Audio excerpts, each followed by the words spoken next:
Let's do this. I disagree with him so much on the Russell Westbrook issue for MVP, and I know he's gonna have to talk about it because Russell just dropped 50. We're about to get into NBA playoffs, so it's a perfect time to do this trial episode. So let's do it. It is The Herd, wherever you may be and however you may be listening, live in Los Angeles on iHeartRadio, Fox Sports Radio, and FS1. But let's say you are dating a woman and you are in love, and you really love her, and you think she loves you, and she's amazing, and you ask her to marry you, and she declines. So you go get a haircut and ask her the next week, and she declines. Where are you going with get this? your teeth whitened, because that's what actors do. You ask her another week, and she declines. Okay, what's the point? And so you go spend the most money you've ever spent on a car. What does this have to do? You take her on a beautiful date, and it's fun for both of you. You ask her again, and she declines. She enjoys your company, and there'll be moments when it feels right, but she's just not that into you. What's your point?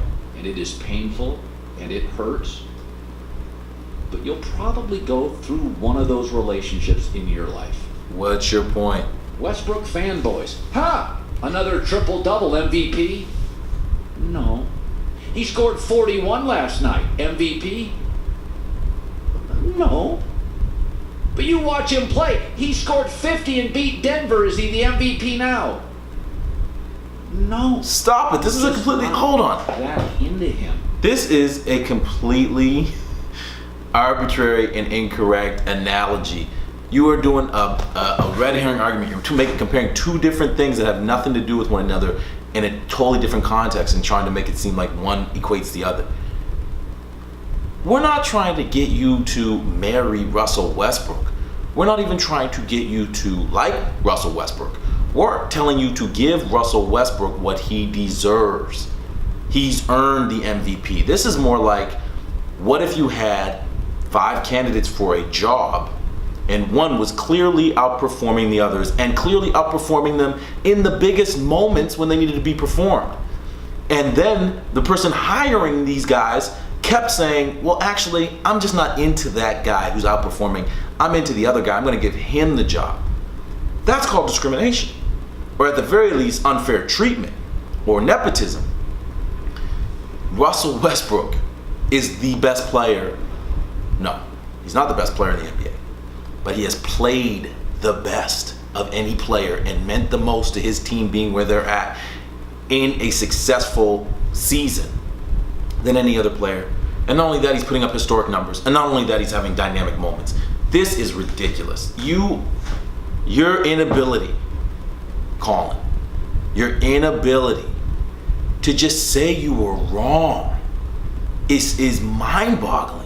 You'll say you're wrong when it doesn't matter at all. Oh, the Warriors actually were better without Durant. I whiffed on that one. Yeah, that doesn't matter. It has no stakes, and no one's expecting you to say it. But you are clearly, blatantly, and glaringly wrong in this issue.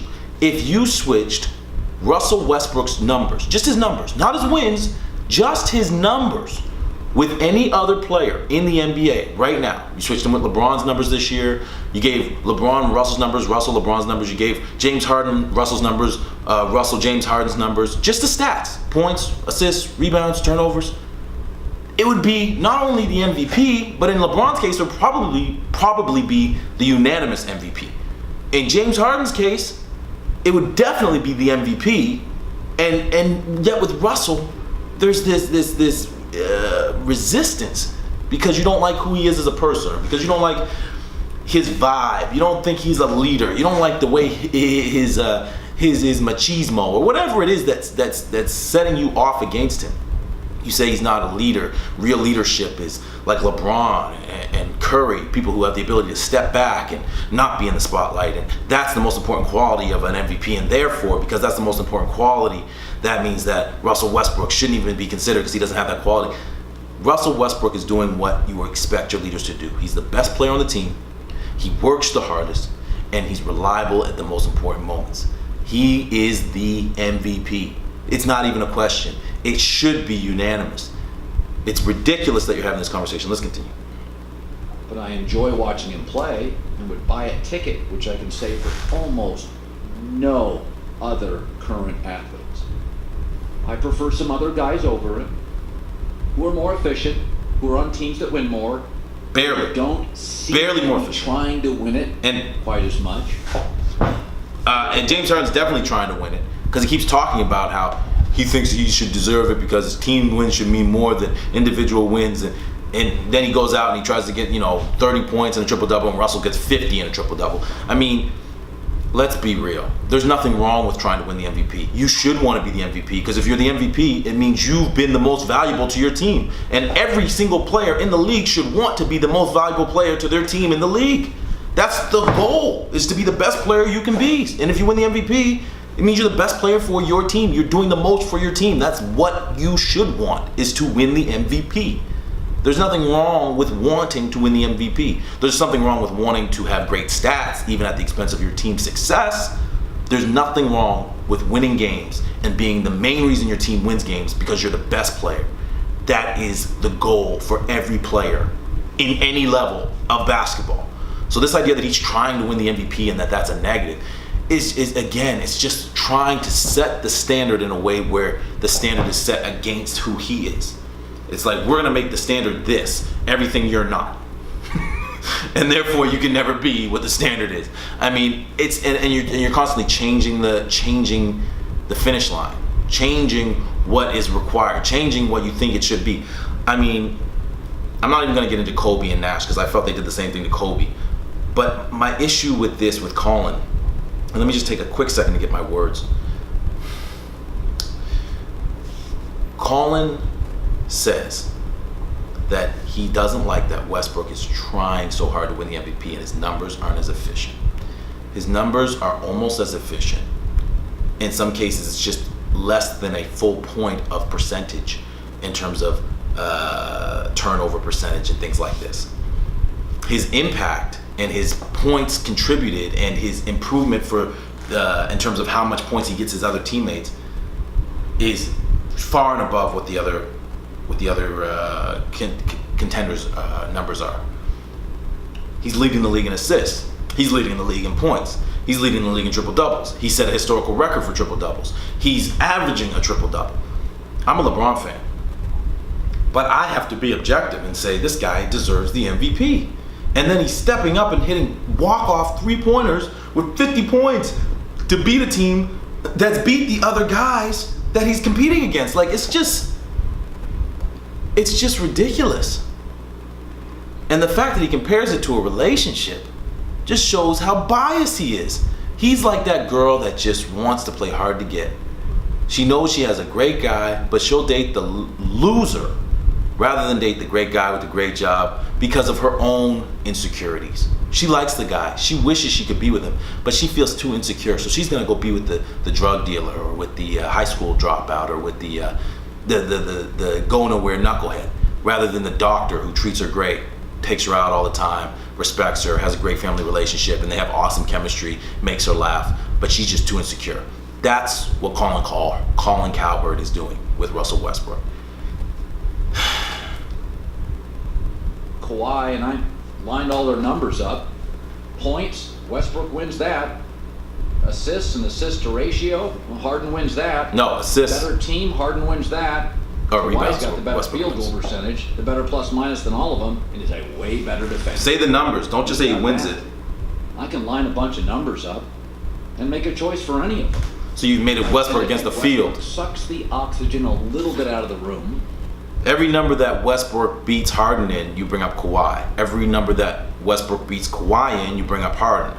How can you play Westbrook against the field and then say that's why you're not going to give him the MVP? If that's the reason you're not going to give him the MVP, then what are you going to do? Give it to the field? You're going to say Harden, Kawhi, and LeBron get the MVP and get to share it over Westbrook? The bias is unbelievable. I think his team is the worst of the three. That you're just not that into him. So it wouldn't matter if Westbrook won every game, averaged 100 points. Why even throw out arguments? because you're just not that into him. It doesn't matter how much more money he makes. It doesn't matter if he becomes a billionaire, right? Doesn't matter if he drives a Ferrari. Doesn't matter if he grows 4 inches and puts on 20 pounds of muscle and changes his personality and goes to a psychologist. You're not into him. That's what you're saying in this analogy.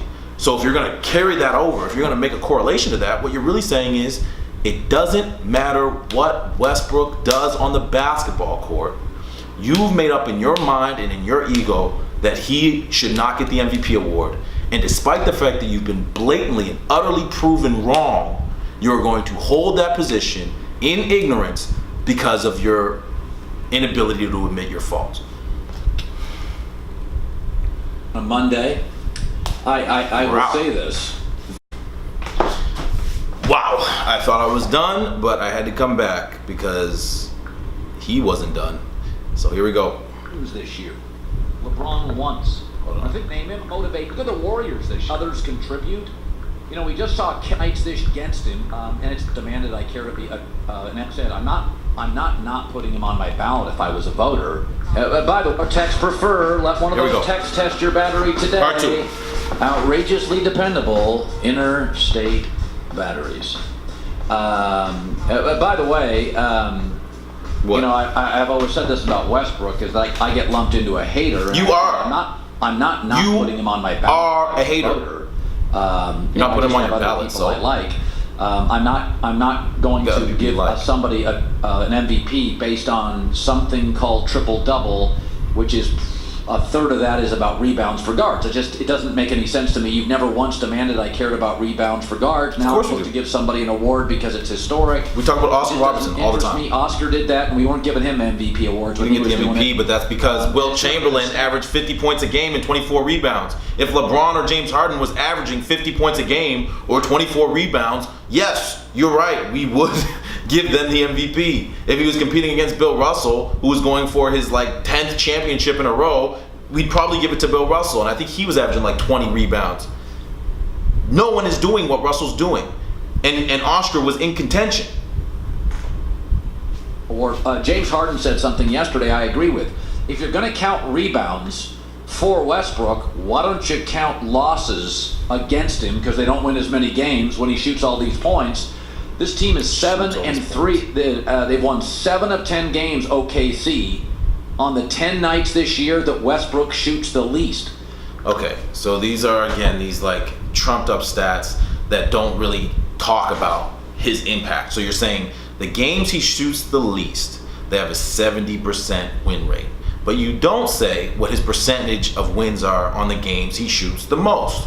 Or more importantly, since this is the year where he's getting all these unimportant triple doubles, his wins when he gets a triple double, which I believe is 32-9. So he's also winning 70% of the time or more when he gets a triple double, which is when he's shooting a lot and having a very active game. So yes, the games he shoots the least, they win, but he also wins when he gets triple doubles.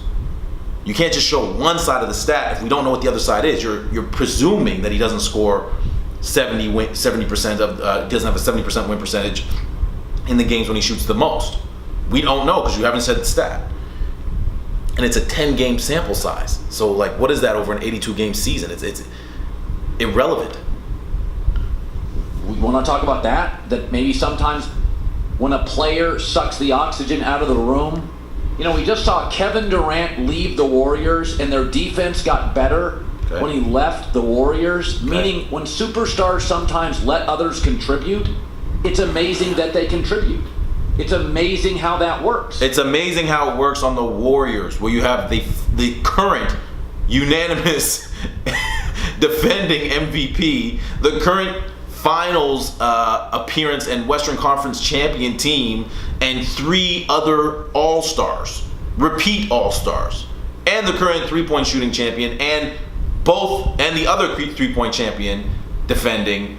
I mean, yeah, it's incredible how on a team like that, a superstar can step out and they can still do very well. Let's see Steven Adams and, who else is even on that team? Oladipo and the dude who was playing for the Bulls there, Taj Gibson. Let's see these guys. If Russell goes down, let's see these guys go on a 12-0 run. I really think that that's very likely, Colin, that these guys are going to go on a 12-0 run. if Russell Westbrook just takes his foot off the brake. Come on.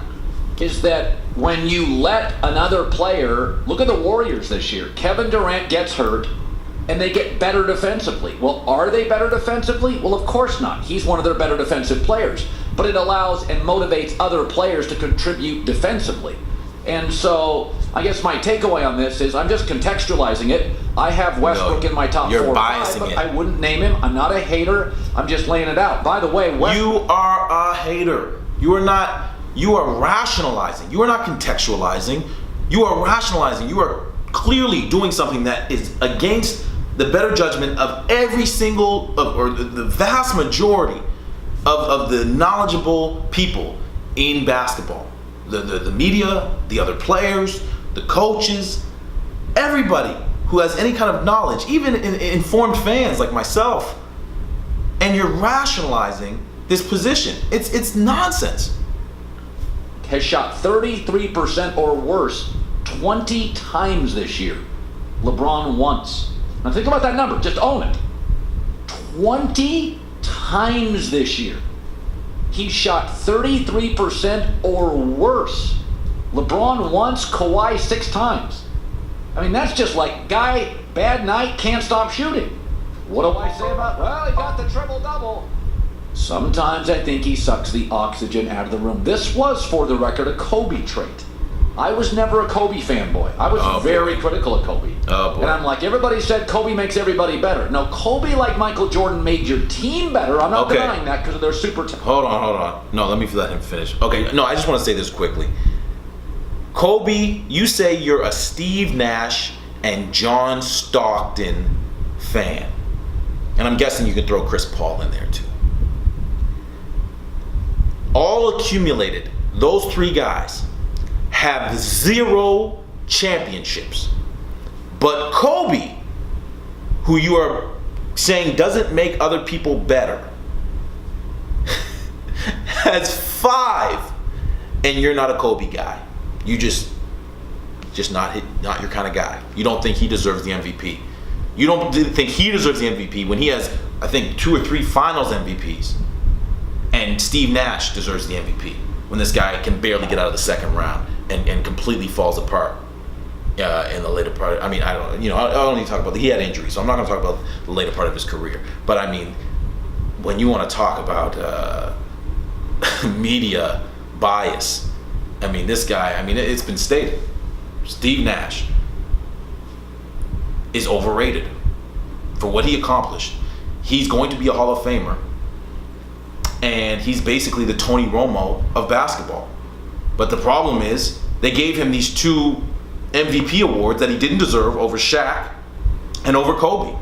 In Kobe's best statistical year, when he was clearly the best player on the planet, when he had not been given an MVP award or legitimate amount of respect as an individual player, because of what he did in Colorado, which, politics, I guess, is part of the, you have to look at the image of the league. You can't be given MVPs to guys who are up on rape charges. But with that said, hindsight is 2020. We know he beat the charges. He deserved that MVP, and Shaq deserved it the other year. Steve Nash got it, which would make Steve Nash a MVP 2-time contender, which is what he should have been. No championships, no real deep runs in the playoffs, and he would not be a Hall of Famer. So, I mean, to me, let's see what else he has to say about Kobe.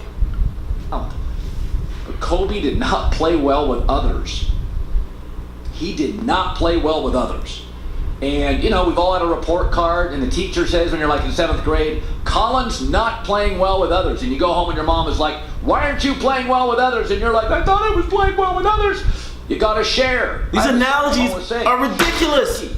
This is not the YMCA. Share your surfboard. He's not in grade 2. Don't do all the He's talking. A paid professional. His job is to help the team win. And he won 5 championships. Elevate. If he shared and they lost, what would be the point? Less. The 10 times he did this year, they've won 7. So what? 10 games out of 82. I'm not saying he is Porzingis. I'm saying is moderation.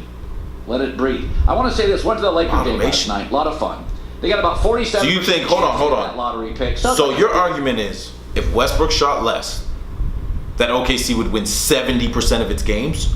Or is that an unreasonably small sample size, as opposed to the 32-9 record that he has when he gets triple doubles? But we just gloss over that. Deal, right? And I hope they do, because like Greg Popovich once said, I think the NBA's better when the Lakers are good. But for somebody Denver West, that's I think we're done way with Russell. down deep south. We're gonna move on. The Big Ten's right in the middle of